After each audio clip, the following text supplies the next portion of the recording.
Yeah. I'm flattered this morning by Reverend having described me as a young father. Um, I already said yes that I would do it, so I'm surprised he's flattering me at this stage. And especially due to the fact that my son asked his mother, my wife, this morning, why is daddy participating in this program, which is for young people? I I wasn't quite sure how to take that one. But hey, looking at the whole issue of what my father taught me about fatherhood, the I first said to myself, Rev doesn't know what he's getting into this morning when he asked me to do this message. Secondly, I am no authority to speak on fatherhood after 14 years of being a father. So the disclaimer right now is take nothing that I have as an authority on fatherhood. Take it as you will, but hopefully you get something from it. And lastly, I can't believe the Rev wanted me to talk for only 3 to 5 minutes. So that's going to be an achievement in itself. Looking at the issue of, my view is you can learn from positive and negative examples. And the negative example, unfortunately for me, on fatherhood is my biological father. The positive example is my late great aunt's husband, Uncle Denny. So I'll use those two to juxtapose in terms of giving an example to the fathers here, the fathers to be, the fathers like myself who are trying to figure out what we're doing day by day. In terms of my biological father, one thing he taught me, unfortunately, is that even though you may have a break in a relationship, a divorce, please, fathers, don't divorce your child. Have a relationship with your child. The break between you and your partner is one thing, you and your child is something completely different. The other message that he really taught me is that we don't want to be only supporting our children through some kind of core order. Let it be something that we willingly seek to do to be part of our children's lives, support them financially and otherwise. Don't let it be something that has to be dictated upon us. So let's quickly deal with my father. Get that bad blood out the way. Uncle Denny now. Uncle Denny taught me many positive things about being a father. The first thing is it is important to encourage and mirror pursuits of continuous progress. Because we start one place doesn't mean we have to end there. Where we start as a father today does not mean we end there as a father. Where we start as a person doesn't mean we have to end there as a person. Where we start in terms of our life, there is room for progress. And I saw that through Uncle Denny in terms of pulling himself up from someone who didn't have a father figure in his life, who didn't have much materially, who was able to transform his life and made a fundamental difference in mine, even though he's been gone now about 5 years. The next thing he taught me is about encouraging and mirroring the development of life skills. It's very important for a father to set examples and also to talk to his children or child or ward, because as I said, I was raised by someone who was not my blood, but he played a fundamental, important role compared to the biological father that I would have had. So it's not just an issue about nature, it's really about nurture as a father. So we want to develop life skills such as hard work, honesty, discipline, respect for others, cooperativeness, assertiveness. I know that's a hard balance sometimes in terms of being able to cooperate but still represent yourself, but it is an important balance we need to find and to teach our children. Not giving up despite the challenges, despite the setbacks in life. Financial planning, provision for your family, whether it's spiritual, material, social, what have you. A thirst for knowledge. It got to the point where Uncle Denny was so much someone who re-engineered himself and always wanted to learn. I mean, in his 60s and 70s, he was engaged in dealing with a computer. He had an Apple. He had an iPhone before I ever got one. So that just shows you, at the end of the day, there's always seek to learn, always seek to improve.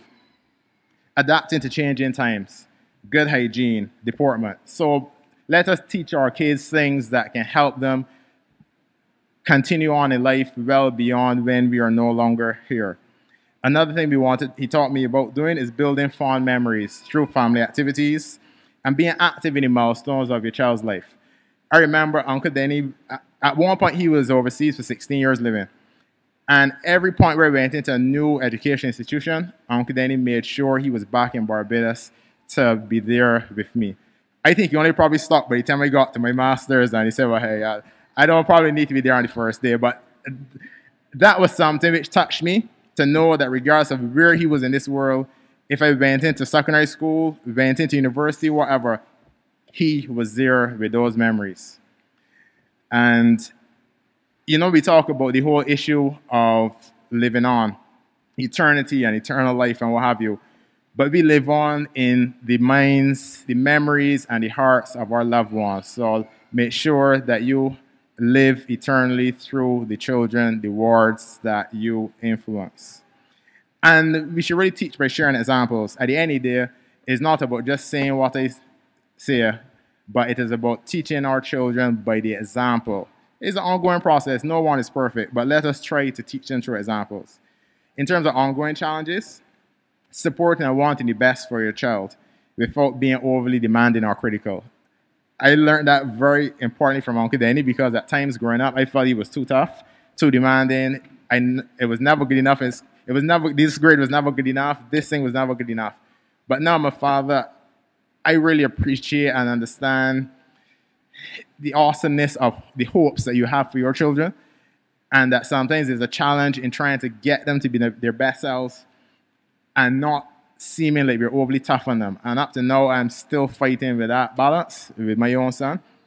But it's important to help them to seek to be the best and to do the best they can, but not to beat them down and make them think that you don't love them or you are never satisfied.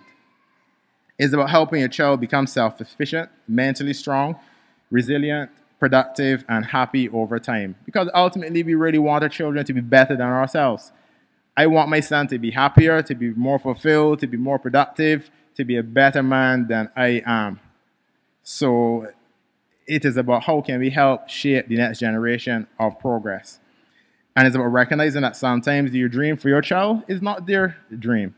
Or it may just not be the dream at the time. So, sometimes we just have to let our children find themselves, and sometimes they end up coming back. To give a person an example, when I was filling out my applications for university, my uncle wanted me to do law. Uncle Dan was always interested in law, but I didn't feel confident at the time about it, and I chose something completely different. Different first degree, different masters.